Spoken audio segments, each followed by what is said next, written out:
Yo!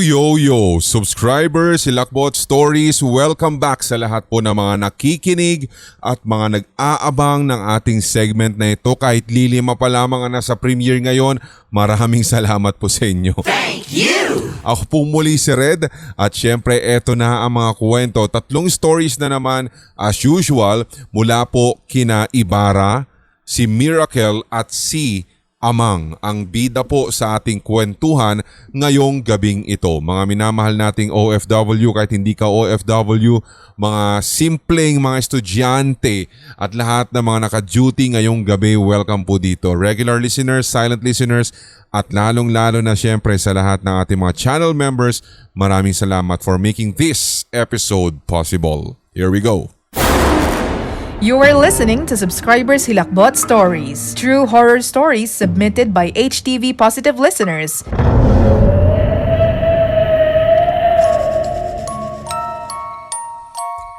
Ang unang kwento ay galing po kay Ibarra at ito po'y kanyang karanasan na nangyari noong 2007.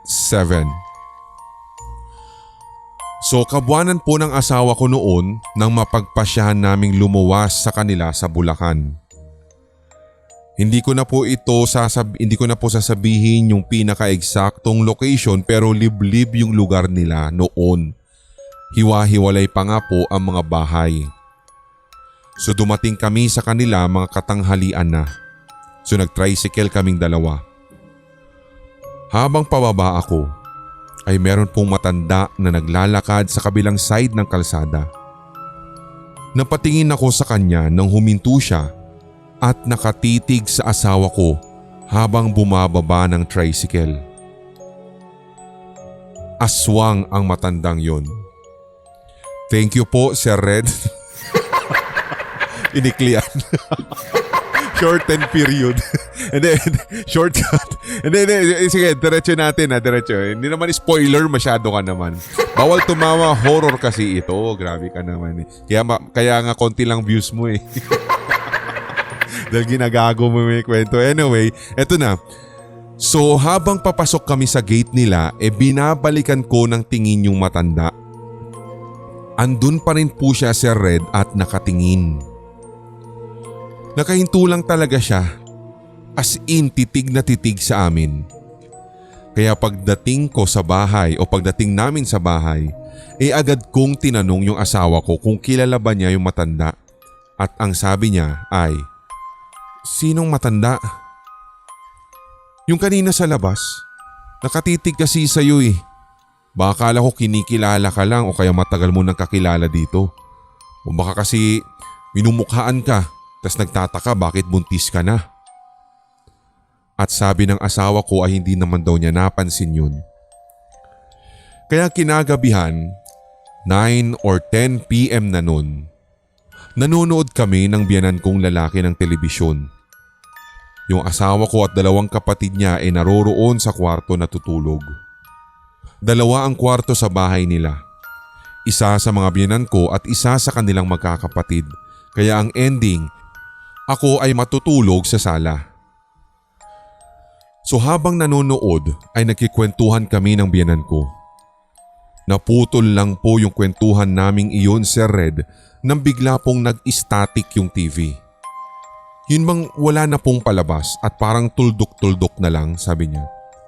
Yung parang lumabo na wala ng signal, parang gano'n, basta lumabo siya. Okay, so nagigets nyo naman po yung sinasabi dito sa kwento. But anyway, nagpaalala na sa akin yung biyanan ko na matutulog na siya at maaga pa kasi ang biyahe niya. So humiga na ako sa sofa at nag-umpisang magpaantok. Sinubukan kong i-message yung asawa ko na baka pwedeng makitabi ako sa kanila pero hindi na po siya nag-reply kaya naisip kong tulog na siya. Kaya lumipas ang oras at sa aking pakiwari ay 1 AM na yon. Dito na po ako nagtaka dahil ang lalakas ng tahol ng mga aso sa labas. Sumilip po ako sa bintana, baka kako meron pong tao pero wala naman. Kaya humiga na lamang ulit ako. Doon na po ako sa sofa na nasa tabi ng bintana humiga matapos nun. Ilang segundo lang ay tumahol na naman yung mga aso. Sabay na nito, Sir Red, ang pag-ihip ng malakas na hangin. Dinig mo ang hampas ng hangin sa mga dahon ng puno. Yun bang parang may bagyo? Mga ilang segundo ay tumahimik ito bigla. Sa kabilang side ng bahay ay meron pong koral ng mga alagang baboy yung biyenan ko. Hanggang sa doon na nga'y nag-iingay na ang mga alaga niyang baboy at sumunod na ang mga alulong o yung mahahabang alulong ng aso. Nagsitayuan lahat ang aking mga balahibo, Sir Red, as in legit. Kinilabutan talaga ako. Pero tumayo pa rin ako at sinubukan kong katukin yung asawa ko. Pero wala pong sumasagot o nagbubukas kaya talagang alam kong mahimbing ang pagkakatulog niya. Bumalik ako sa sofa at naglaro na lang sa cellphone ko ng Snake. Baka sakali. Very 2000 naman. Nokia to. Si Snake sabi niya dito, baka sakaling antukin ako. So mga ilang minutong lumipas ay tumahol na naman yung mga aso sa likod ng bahay at parang meron po talaga silang sinusundan. Paikot-ikot sila sa paligid ng bahay. Umabot ng halos 1 oras yung ganong eksena at tatahimik na naman tapos lalakas yung hangin at kasunod ay ang mga tahol ng aso. Naaalala ko tuloy yung matandang babae kaninang tanghali. Napaisip talaga ako, Sir Red, at walang iba na baka inaaswang na yung asawa ko. Kaya tumayo ako papunta sa kusina para kumuha ng kutsilyo at kinuha ko din yung palaspas na nakasabit sa taas ng pintuan at itinabi sa sofa. May napanood kasi akong ganun dati, Sir Red, sa isang pelikula na ito daw ay isang mabisa na pantaboy ng mga aswang. So pilit ko na sinasabi sa sarili ko na baka pusa lang yun kasi kung sakaling aswang eh di dapat may nadidinig na akong parang tik-tik. So pinalalakas ko na lang ang loob ko. Tayo, upo, ganon ang ginagawa ko. Parang napakahaba talaga ng gabi ng sandaling iyon, Sir Red. Hindi ako mapakali at talagang nais ko talaga na hamunin kung sino man ang nasa labas dahil talagang iisa lang ang nasa isipan ko at ito'y walang iba kundi aswang. Pinalakas ko na lang yung loob ko. Nang lumakas na naman ang hagpas ng hangin o hampas ng hangin, sabay kalampag sa bubong na parang may dumapong malaking ibon, doon na ako kumatok sa kwarto ng biyenan ko. Binuksan naman agad ng biyenan kong lalaki ang pinto at meron na nga din siyang hawak na gulok. Ang sabi niya, kanina pa din ako gising nung nag-iingay yung mga baboy. Punyeta, baka inaaswang si Fiona. At sabi ko naman, Pa, kanina pa yan eh. Hindi nga ako nakatulog. Natatakot nga din ako baka talagang inaaswang na tayo. Kaya agad ay pumunta po siya sa bandang kusina at doon ay kinalampag niya yung bubong gamit ang gulok. At sabi ng biyanan ko, Huwag kami! Umalis ka na kung ano ka man! At habang ako'y sumisilip sa bintana, nais ko din sanang hulihin kung anumang klaseng nilalang ang nag-iingay na iyon pero wala na ako nakita. At pagkasabi pa lang o pagkatapos sabihin iyon ng biyanan ko, maniwala man kayo, Sir Red, bigla din pong nawala yung alulong ng mga aso, ingay ng mga baboy at ang parabang kaninay dumapo sa bubungan. You are listening to Subscribers Hilakbot Stories, true horror stories submitted by HTV Positive listeners. Maraming salamat sa kwentong ibinahagi mo. Dito si Ibarra po ito, sabi niya. At ganoon na rin sa lahat na rin po ng mga nakikinig ngayon sa oras na ito. First story pa lamang po tayo pero tulad ng lagi-lagi nating isinasabit sa ating adliban, huwag ninyong kakalimutan Huwag ninyong kalilimutan syempre ang ating HTV merch. Always open po yan. Pwede kayong check out na mga paborito ninyong mga item dyan. HTV shirts na mga nagtatanong meron po dyan. Pero syempre yung kape ni Lola Trinidad, mga best sellers po natin. Lalong-lalo na yung butterscotch, yung double choco, barako, meron din po tayo steeped at saka drip coffee. So sana'y matikman nyo at kayo na matik guys. Kayo na po ang magiging endorser natin pagdating po dito sa kape ni Lola Trinidad. Sa ating mga direct link, nandyan po yan sa Hilakbot Facebook page at maging sa kape ni Lola Trinidad FB page. So makikita nyo naman po agad na HTV merch yung shop, yung name ng shop sa Shopee at wala pong iba. Okay, doon kayo mag-purchase at wag po doon sa mga alam mo yon. Minsan may mga iba kasing names, may iba pong mga nagbebenta na kakong ganun ng kape pero wala po kape ni Lola Trinidad ibig sabihin pero hindi po kami yon. Isa lang po HTV merch. Baka maaaring isa ito sa mga bumibili sa atin tapos binibenta niya. Mas mahal pa nga sa kanya. Doon lang kayo sa HTV merch guys ha. At keep on supporting yung advocacies po natin. Hindi ko na masyadong ibibida. Baka sabihin nyo masyado naman ng pasikat or mas mainam na lang na alam mo yon. Huwag na lang nating i-mention. Trabaho na lang po kami ng tahimik. Okay, so ito na ang mga pananggado po sa mga aswang na tinatawag. Hindi naman po talaga, alam mo yun, hindi naman maiaalis yung paniniwala ng mga maraming Pinoy tungkol sa mga puwersa ng kadiliman na pagala-gala lalo na kapag halimbawa ito meron yung buntis, di ba mga katulad niyan, mga aswang, ito na nga yung pagpasok niyan. Meron pa rin pong mga paniniwala at nag-e-exist pa rin po until now na ito na, meron na makabagong teknolohiya, mga katulad niyan, pero hindi naman din po natin syempre dapat iwaksi kumbaga itapon na lang yung mga paniniwalang ito dahil talagang may mga nakakaranas at may mga totoo talaga daw pong mga karanasan. And sabi natin close encounter, ito yung pinaka-perfect na term, close encounter sa mga ganitong klase mga nilalang. Katulad na lamang ng ibinahagi sa atin, syempre ni Ibarra dito po sa sindakstories2008@gmail.com. So bukod nga dun sa sinabi niyang palaspas, totoo po yun, lalong-lalo na mas mabisa daw pong pangontra ito kung ito'y nabendisyonan ng pari. At kadalasan dapat daw ito inilalagay sa labas ng pintuan ng bahay para hindi daw po makapasok kaya hindi lang aswang kundi masasamang espiritu. Meron pa nga po syempre andyan na yung holy water, asin, bawang, ito nga yung gulok, yung bolo, mga ganyan. Lalong-lalo na yung pinakita nung di ba, nung biyanan niya, yung nilabas. May walis pa nga guys, maniwala kayo sa hindi.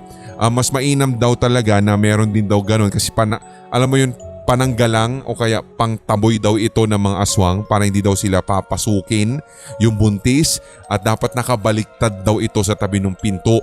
At hindi ko lang alam kung meron din kayo ito yung buntot pagi, given na rin yan, alam na rin ninyo yan. Talagang mamamatay daw yung aswang kapag sandaling inihataw nyo ito dun sa kanyang katawan. Tapos mabisa daw talaga itong pananggalang sa sumpa at kulam din.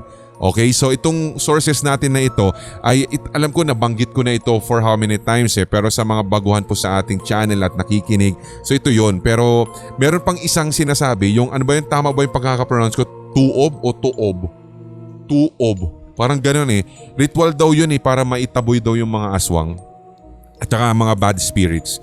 Ang ginagawa daw dito yung pagpapakulo at pagsusunog ng iba't ibang uri daw ng damo sa sa may coconut shell, sa bao, tapos inilalagay sa isang upuan, lalo nung sinasaniban or yung dinadalaw daw ng multo, dinadalaw ng aswang, pwedeng ganun din daw. So, ayoko naman magtunog albularyo tayo dito guys, pero ilan ito sa mga sinasabi nila. Yung ibang term ata dito, suob, kung hindi ako nagkakamali. So, yun ang ilan sa mga sinasabi mga, kumbaga, generic. At saka wag din kakalimutan dasal at mas mapoprotektahan ka higit ng anting-anting ay yung crucifix. So anyway, wala namang mawawala kung tayo ay maniniwala dyan. Okay, second story na tayo, proceed po tayo. Ito naman ay galing kay, pangalan niya, Miracle. You are listening to Subscribers Hilakbot Stories, true horror stories submitted by HTV Positive listeners. So ito pong aking true hilakbot story ito ay nangyari noong September 2007 at ako po ay grade 4 pa lamang. Basta't ang aking pasok sa eskwelahan kasi noon ay 12 noon hanggang 5 p.m. dahil nasa kabilang kanto lang din ng school yung bahay namin, wala pa talagang 5 minutes ay nakakauwi na ako. At bilang panganay sa 5 magkakapatid, ugali ko na talaga na magmeryenda pag uwi at ang kinakain ko lagi ay tinapay at sinasawsaw pa nga sa kape. Habang nag-iisip na rin ako kung ano ang lulutuin ko sa hapunan. So itago na lang natin sa pangalang Nanang yung lola ko sa tuhod at siya po yung mama ng lola ko sa father side. So siya po yung nagluluto kasi lagi ng hapunan namin. Ang routine naman niya ay sobrang aga niyang magigising sa umaga at magpapahinga ng tanghali pagkatapos ng tanghalian. So pagdating ko galing sa eskwelahan, usually ay gising na siya at nakapamalengke na. Pero itong araw na ito ay naabutan ko siyang nakahiga pa sa sala. Kaya sa isip-isip ko, baka sobrang napagod siya kaya napahaba o napasarap ang tulog. Tinimplahan ko siya ng kape at syempre iniwanan ko siya ng mga ilang piraso ng tinapay. Iniwan ko po iyon sa center table ng sala namin. Sinabi ko pa nga na, "Nang, ito na merienda mo ha." At narinig ko pa siyang umungol bilang tugon. Ngunit pag-angat ko ng tingin, nakita ko po si Red na merong matangkad at itim na figura sa kusina. Matatanaw mo kasi ng direkta yung lababo ng kusina kung ikaw ay nakatayo sa gitna ng sala. Pero binaliwala ko lamang ito dahil tinawag ako ng papa ko. Isang oras ang nakalipas ay nagtataka ako dahil hindi ko pa rin talaga nadidinig si Nanang. Kasi usually nadidinig ko na po siya nag-aayos ng mga lulutuin niya, naggagayat o kahit anuman mga hinihiwa niya at ganoon din yung mga tunog ng plastic na kung saan doon siya naglalabas o doon niya nilalabas yung mga sangkap ng iluluto niya. Kaya nang silipin ko siya, nakahiga pa din po siya sa sofa. Napansin ko na may isang kagat ang tinapay at nabawasan naman yung kape. Sinubukan ko siyang gisingin pero hindi po siya sumasagot. Dito na ako umiyak at tinawag ang papa ko para siya ay gumising o para siya ang gumising kay Nanang pero wala talaga. Napansin ko pa rin sa gawin ng kusina ang isang matangkad at itim na figure at ito rin yung nakita ko kanina. Hanggang sa itinakbo na nga po namin sa ospital si Nanang. Sinubukan na po siyang i-revive ng doktor pero DOA na siya. So habang nasa ospital kami, kwento ko sa lola ko, yung mama ng papa ko, na habang nakahiga si Nanang sa sala ay may nakita akong itim na figura sa kusina. Naiyak na lang si lola at sinabi niyang baka sundo na daw iyon ni Nanang. 79 years old na po si Nanang nung namatay at hanggang ngayon po ay iniisip ko pa din kung si Nanang ba ang kumagat sa tinapay at humigop ng kape or yung sundo na nakita ko. May part kasi sa sarili ko na iniisip kong baka bumara yung tinapay sa lalamunan niya kaya hindi na siya mas lalong nakahinga. Pero wala naman daw akong kasalanan at hindi ko naman daw dapat sisihin ang aking sarili. You are listening to Subscribers Hilakbot Stories, true horror stories submitted by HTV Positive listeners. Maraming salamat sa kwentong ito. Medyo alam mo yun nakakalungkot yung nangyari pero sometimes talagang mahirap kasi na hanapan ng alam mo yun ng dahilan, hanapan ng kasagutan yung mga ganitong klase. Yung mga ganitong klaseng mga senaryo na alam mo yun nawalan ka ng minamahal sa buhay. Minsan dumarating ka sa punto na ito something totoo lang sa mga kaganapan at base din sa mga experience din natin. Na alam mo yun, na darating ka talaga sa punto na doon sa process ng paghanap mo ng kasagutan sa mga tanong na bakit at sa paanong nangyari, anong dahilan mga katulad niyan, alam mo dumadating ka sa point na parang yung sarili mo na talaga ang sisisihin mo eh. 'Di ba? Yung sarili mo na kung hindi man yung nasa taas, paminsan aminin naman natin sa hindi, merong ganun. Tinatanong nila yung Diyos, bakit ganito? Bakit sa dinami-dami ng mga tao? Bakit siya pa? Bakit yung ano ko pa, yung mahal ko pa sa buhay, parang ganun, 'di ba? Totoo naman 'to eh. At saka hindi lang 'yon. Kung hindi man ganito yung nagiging senaryo mo, sarili mo yung tinatanong mo kung bakit. Parang to the point na yung sarili mo na yung sinisisi mo. Totoo po yan. Pero syempre, kung something paranormal, sabi nga natin talaga, yun nga yung mga sundo-sundo, mga katulad niyan. And then naalala ko tuloy, ito na namang isang kwento guys. Ito, sinabi lang at kwento to sa akin ng isa sa mga kaklasiko.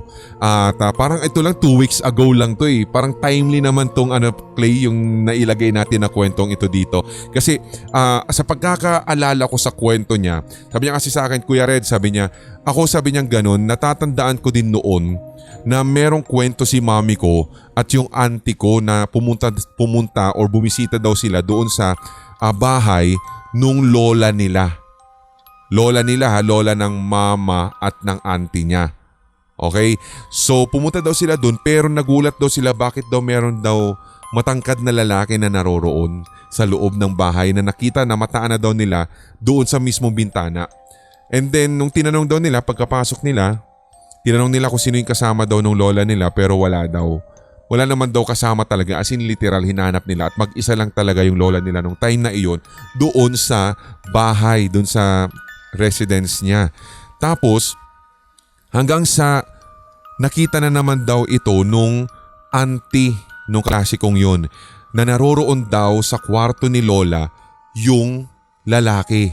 At doon na siya nang hilakbot kasi kahit nakatalikod daw yung lalaki, alam niya na ito daw yung lolo nila, yung asawa nung lola nila. So yun nga, pagkatapos daw nun, nung napagkwentuhan daw nila ito, parang tinawanan lang daw nung lola nila, parang ganon.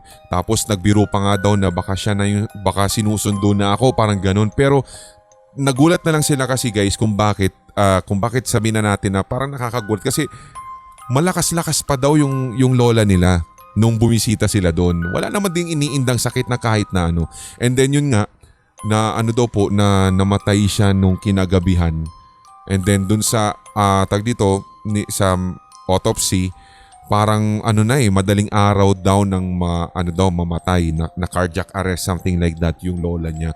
So nabalikan tuloy nila yung nakita nila na lolo nila doon sa kwarto ng lola nila. Tapos yung pagbibiro ng lola niya na baka yan yung sundo ko, parang ganun. Pero talagang totoo no, sa lahat naman siguro makaka-relate ka dito sa naging kwento niya kasi kahit naman ako, meron na rin akong naranasan na nadinig ko mismo doon sa bibig ng isang nakatatanda na parang alam mo yung nafe-feel niya na yung katapusan niya. Tapos sinasabi niya na may nakikita na daw siya na mga tao, and the worst, binabanggit niya yung mga pangalan at nung nalaman namin kung sino-sino yung mga binabanggit niya, yun na yung mga namatay na kaanak, kaibigan niya na nakikita na daw niya na naroroon daw sa kanyang higaan. Mga ganong mga kwento guys, medyo nakakakilabot pero ikaw kung gusto mo ma-experience muna, sabihin mo sa amin. Pero lahat naman tayo dyan tutungo, hindi lang talaga natin alam kung sa papaanong paraan at saka hindi rin natin alam kung alam mo yung concept ng mga sundo ay totoo kung tayo man ay hahantong na sa ganun. Diba? But anyway, maraming salamat dito sa kwentong ito. Pero yun nga, dito kay si Miracle, huwag mo nang isipin na parang kasalanan mo ang lahat, parang ganun. At least kahit papaano, di ba, parang sa pinakauling sandali nung lola mo, ikaw yung nakasama niya. At kahit papaano, narinig mo pa siya. Or baka sabihin na lamang natin yung ungol na iyon, yung pinakahuling ungol na ginawa niya, ay maaaring, alam mo yun, may nangyayari na may nagaganap na sa loob ng kanyang sistema na syempre hindi na siya masyadong makapagsalita, hindi na niya masyadong ma-describe sa iyo. Yun na, kaya pala ganun na lang, isang ungol na lang yung na-create niya, di ba? Mga ganun. But anyway, maraming salamat sa mga kwentong inyong ibinahagi dito po sa ating SHS episode ngayon. And ito palang kwento ni Amang sa third story natin, supposedly, ay babasahin natin, pero habang ini-scan ko siya, habang nagdi-discuss ako sa inyo kanina ng tungkol dito sa second story, nakita ko na nabasa ko na ito, Clay, sometime in 2023 pa. And nagawa na rin ito bilang isang regular episode, Clay. Oo. So lipat tayo, meron po tayo ditong isa pa. Punta na natin yung si GSEM 1998. Ito po ay kwento niya na ibinahagi sa ComSec or comment section ng episode 306 ng SHS. So tulad na sabi ko, kung wala kang email at wala kang Facebook, nahihirapan kang mag-send doon, pwede nyo pong i-comment na lang dito po sa videong ito, sa baba ng videong ito, yung kwento ninyo, tapos ika-copy-paste na lang po syempre ng ating admin. So ito na ang kwento ni GSEM. Tatagain ko na yung kwento ni Amang kasi nabasa ko na po yun, pero ito na, palitan natin yung kwento ni GSEM. You are listening to Subscribers Hilakbot Stories, true horror stories submitted by HTV Positive listeners. So sabi niya, ako nga din, Sir Red, ay gusto kong makakita ng multo. Or minsan sinasabi ko sa sarili ko na sana bukas ay meron akong third eye or mabuksan na ito. Kasi naa-amaze ako sa mga nakakakita na ng mga nasa ibang dimensyon. Pero nung parang meron na akong nakikita o kaya ay nararamdaman, doon na ako natakot. Meron pa nga kasing time, Sir Red, na naiyak ako dahil sa takot. At buti na lang, naluha lang ako at hindi ako sumigaw nang makakita ko. Naaalala ko po kasi nung bata pa lamang ako. May nakita po ako, pero sa isip-isip ko nun na parang guni-guni lang. Pero ngayong matanda na ako, nare-realize ko na kung ano yung mga nakikita ko. Meron pa nga yung time na naka-face to face ko po yung multo.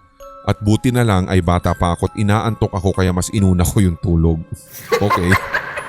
Tapos bigla na lang naalala ko ito nung nasa college na ako. Tapos meron din akong naranasan kung saan sabi niya dito, kung saan ako yung huling nag-board doon sa isang boarding house nung nag-aaral pa ako. Nung una po'y may kumikiliti sa paa ko. Tapos kinabukasan ulit, gano'n na naman. Merong sumusubok na kilitiin yung paa ko. As in nararamdaman ko talaga yung daliri ng kamay na nasa paa ko. Daliri nung kamay na kumikiliti sa paa ko. Pero hindi tulad sa iba na malamig yung pakiramdam. Sa akin ay warm. Yung normal na temperatura ng isang buhay na tao. Pero mag-isa lang ako sa kwarto, Sir Red. Kaya dun ako natatakot kasi as in, paghiga ko, ganun agad yung nararamdaman ko. So automatic napapabangon ako sabay takbo at switch on ng ilaw.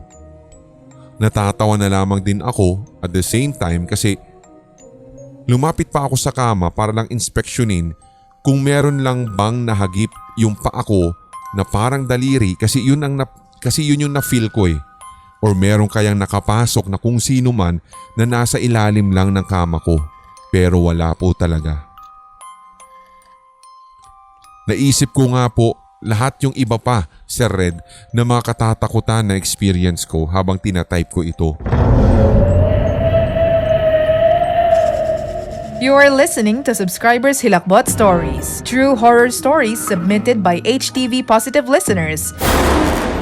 Maraming salamat sa kwentong ibinahagi po at kinoment actually nitong si GSEM 1998.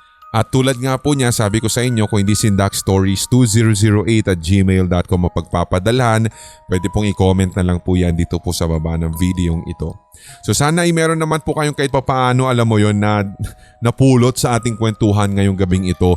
At ngayong gabi habang nakakumot ka dyan, lights off, ganyan, nakikinig ka dito po sa ating episode na ito. Maraming salamat. At kung umabot ka dito sa pinakadulong bahagi ng ating episode, siswertein ka talaga, promise. Balikan mo ako pag may nangyari, may dumating sa yung 10,000 pesos.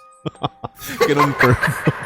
Salamat po sa inyo lahat at sana po ay kayo din, hintayin nyo na lang po yung iba pang mga kwentuhan natin, mga regular episodes natin and upcoming series. Kayo mga channel members, maraming salamat talaga. Mga pangalan po ninyo, mga updated mga pangalan ninyo na nandyan sa description section, ibig sabihin yan po yung pinaka-latest na, yung latest ibig sabihin na mga nagpa-member. So maraming salamat sa mga sumusunod na nababasa nyo dyan. Hindi ko na po babanggitin kasi nag-change yung ating listahan. Kaya ganoon na rin sa mga 2 years plus na natin mga kasama na solid, hindi po talaga nang iwan, super auto-renew sila sa ating membership. Maraming salamat at sana sisikapin po namin talaga na alam mo yon, i-exert pa lahat ng mga schedule, squeeze namin ng aming oras para at least mabigyan kayo ng mga nakakatakot pang kwentuhan. May Draven Black exclusives pa tayo for Gabi ng Lagim. Season 5 na ata or Season 4 kung hindi ako nagkakamali. And once again, ipopromo ko na puro aswangan po ito. May fiction and based on true events na sinulat po ng ating kaibigan na si Draven Black. Sa pagkakakita ko rin, meron na rin pong isinend sa atin na parang maikling serye si Draven at meron pa po siyang kakolab doon na isa pang writer, pero hindi ko pa kasi nababasa, hindi pa nakakarating talaga yung pinaka-final na kumbaga script or story nito. So pini-preview lang ng ating mga admin ni screenshot, sinasabi ko lang sa inyo para meron kayong abangan. Sa mga nagtatanong, meron pa bang GY Jones? Malay natin, hindi natin alam. At sana nga po, sa whole week meron ba? Sabi nila dito, sana nga po, hindi natin alam kasi mahirap magpangako, baka mamaya sabihin nyo na naman ano. But anyway, alam na ng mga channel members kung ano yung mga upcoming this year at sa mga susunod na years. So sana po ay nandyan pa rin kayo. Ako po si Red, hanggang sa susunod na SHS. Tuloy-tuloy lamang ang hawaan para wala ng galingan at lahat tayo ay solid. HTV Positive. Love you guys. May mga kwentong kababalaghan o mga karanasan kang kahilahilakbot na nagmumulto sa iyong memorya? Ibahagi na yan sa pamamagitan ng voice message o kaya i-type at i-send sa sindakstories2008@gmail.com. Maaari ring i-private message sa Hilakbot TV Facebook page. Ating pagkwentuhan ang inyong real paranormal experiences kasama si Red. Lunes at Biyernes, ito ang Subscribers Hilakbot Stories.